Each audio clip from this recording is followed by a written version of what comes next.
Muito bem, estamos de volta com o programa de Carrinho e vamos agora para a entrevista da semana.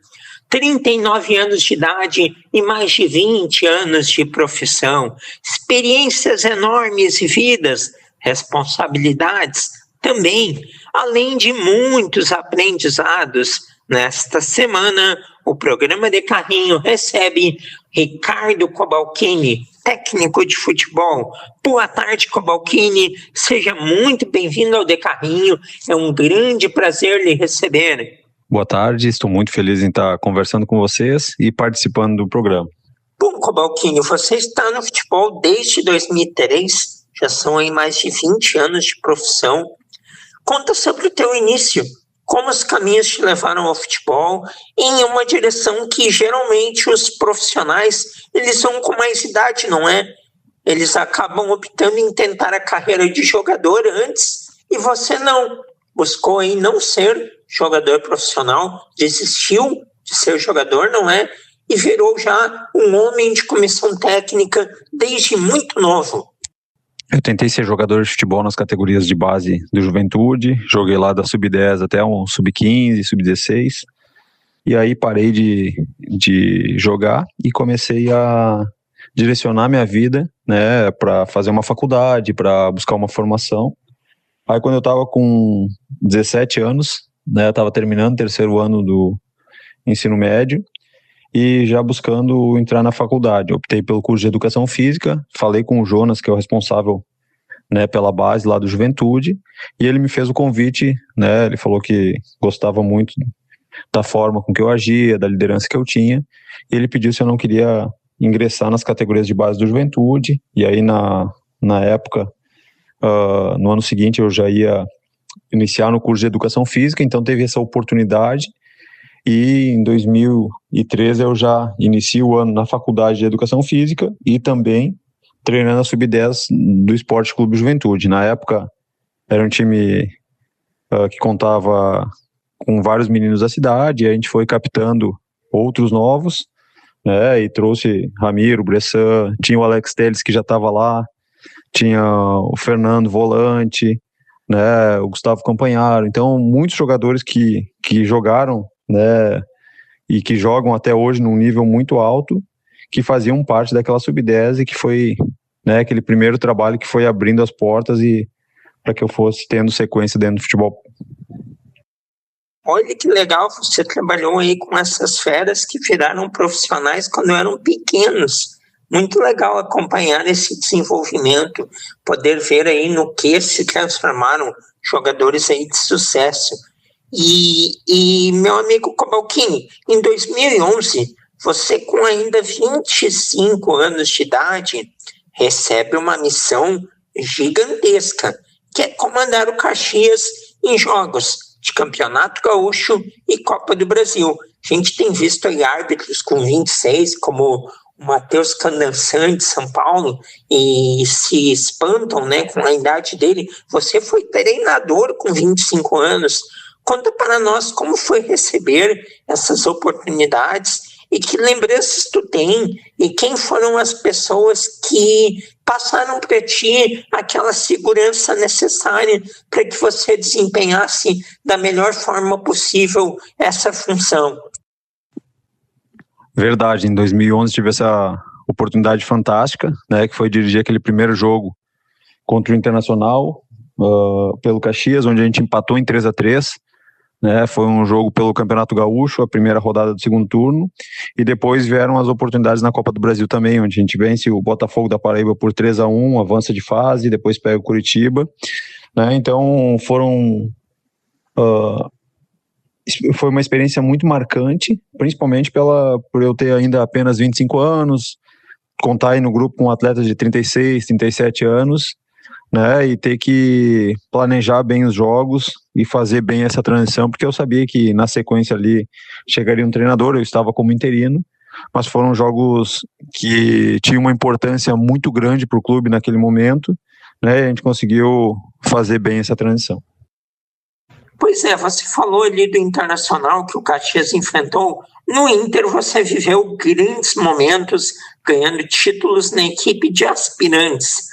Relembra essa fase e quais atletas passaram por você?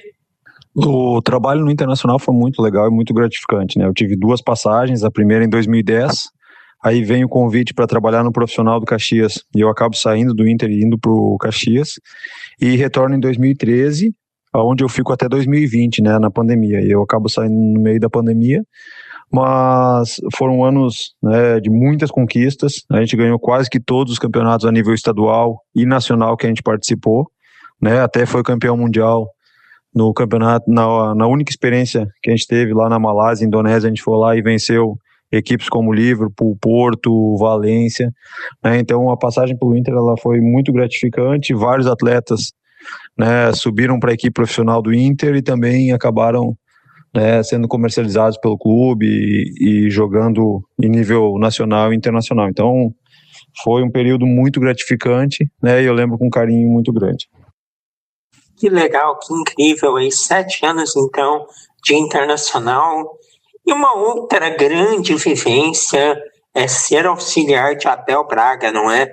Multicampeão, outro ídolo aí que o Internacional possui. Como começou essa relação? Fala da parceria que vocês tiveram, tanto na Suíça, não é? Como no Fluminense.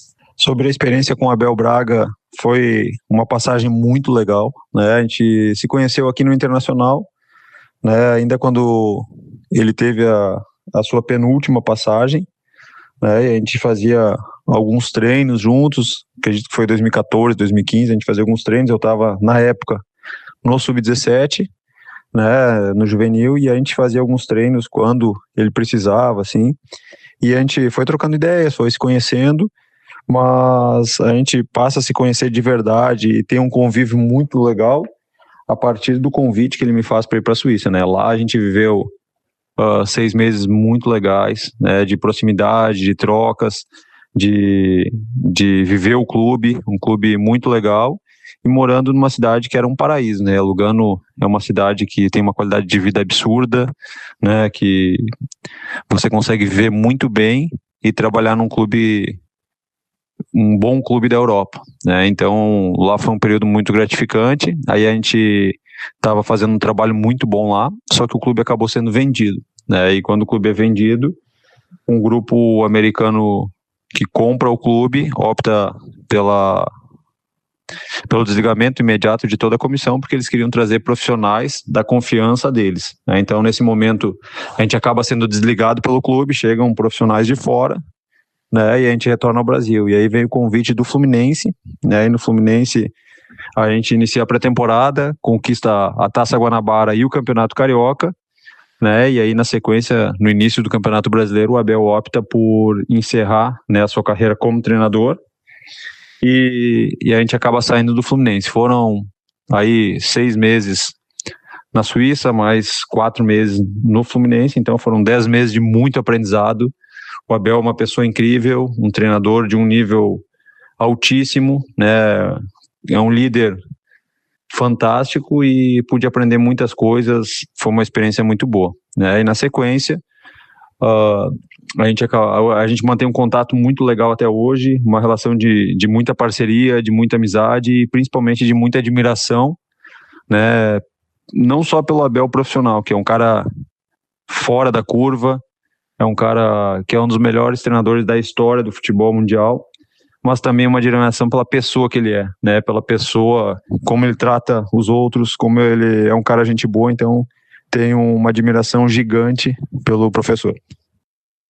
O Abel é fora de série, acima de tudo, um grande vencedor.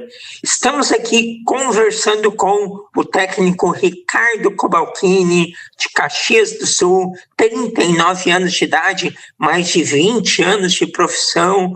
E Cobalcini, sendo técnico profissional, quais as melhores estruturas que tu teve até aqui?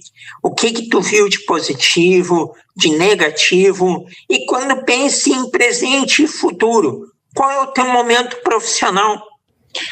Sobre a minha experiência no futebol profissional como treinador, né, tive oportunidades legais em 4 clubes. A mais curta foi no Gama, né, onde a gente iniciou bem a Série D, mas aí veio o convite do Abel e eu acabei saindo para acompanhar o Abel. e as outras, né, Pelotas, Primavera e agora no Rio Branco. Vejo que são clubes emergentes que estão buscando se estruturar, que estão buscando melhorar, né, a sua estrutura, mas vejo que a maioria dos clubes hoje que não estão na série A e B e C, né, elas têm calendários muito curtos. Por exemplo, o Campeonato Gaúcho, né, foram 8 rodadas nesse ano e os times do interior, né, 7 times trocaram 8 treinadores em 8 rodadas, né, é muita troca.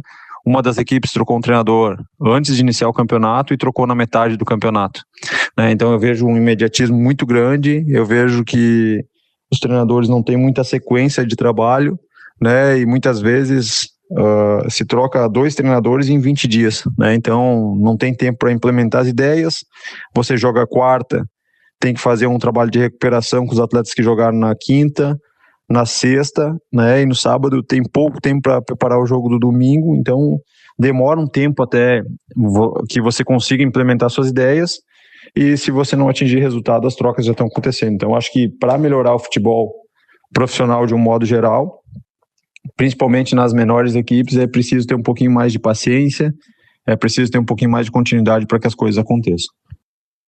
E neste sentido de futebol que se pratica atualmente, você enxerga que o futebol hoje está mais tático ou ele está mais físico e mental? E qual é o seu modelo de jogo preferido? Sobre o futebol atual, acho que ele é uma mescla de tudo, né? Um futebol muito mental, um futebol muito tático, físico, e sempre vai ser técnico também, que é o elemento fundamental do jogo, né? Mas eu acho que todas essas variáveis, elas estão atingindo o seu máximo, né? O jogo está cada vez mais competitivo, cada vez menos tempo e espaço para se tomar decisões, né? E as equipes têm que estar muito bem preparadas em todos esses aspectos. E eu gosto de uma equipe muito competitiva, que consiga pressionar forte os adversários, que tire o conforto do adversário, e quando tem a bola, tem a tranquilidade para construir um jogo apoiado, para fazer boas combinações, para buscar jogadas pelo menos com 3 opções de passe, né, e construir situações para chegar ao gol. Pois é, Ricardo, você já tem muito tempo de futebol, mas ainda podemos dizer que é um técnico da nova geração, tem poucas experiências no futebol profissional. E o técnico brasileiro, ele vive um momento em que está precisando provar mais. Qual a sua opinião sobre o excesso de estrangeiros no Brasil? Você acha que é possível o técnico aqui do país recuperar este espaço que está sendo perdido? Verdade, o treinador brasileiro acabou perdendo espaço nos últimos 10 anos, né, pós-Copa de 2014, começou uma tendência, né, de chegada de treinadores portugueses, treinadores argentinos, né, isso cresceu muito nos últimos 9, 8 anos.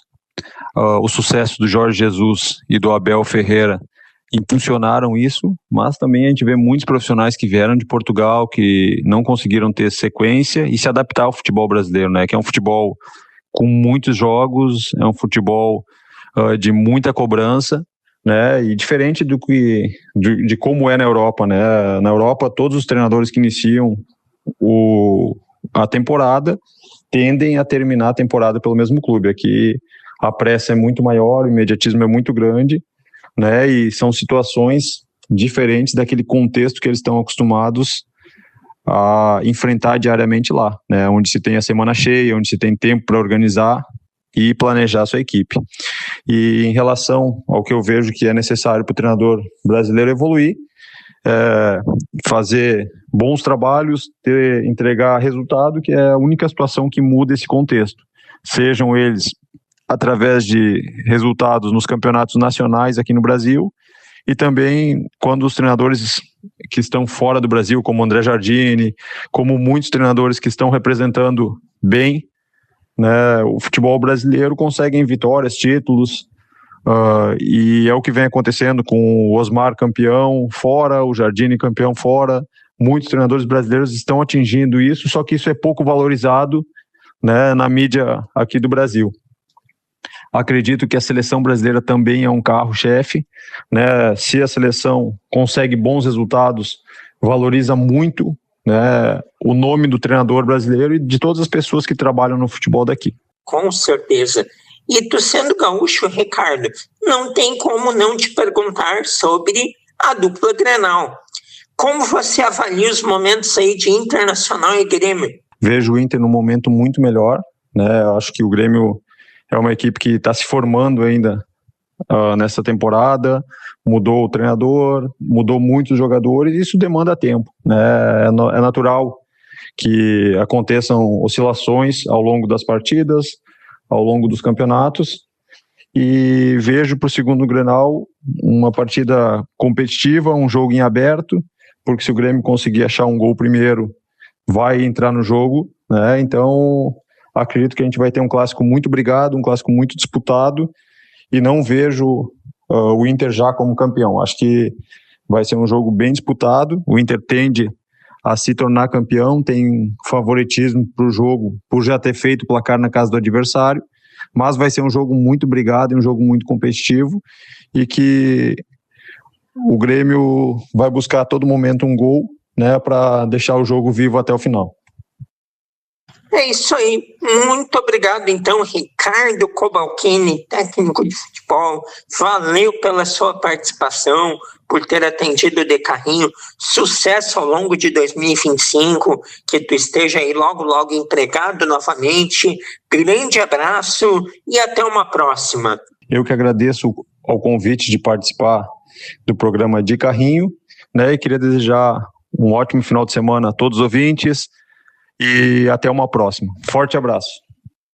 Valeu, grande Ricardo Cobalcini, técnico de futebol, o entrevistado desta semana aqui do programa De Carrinho.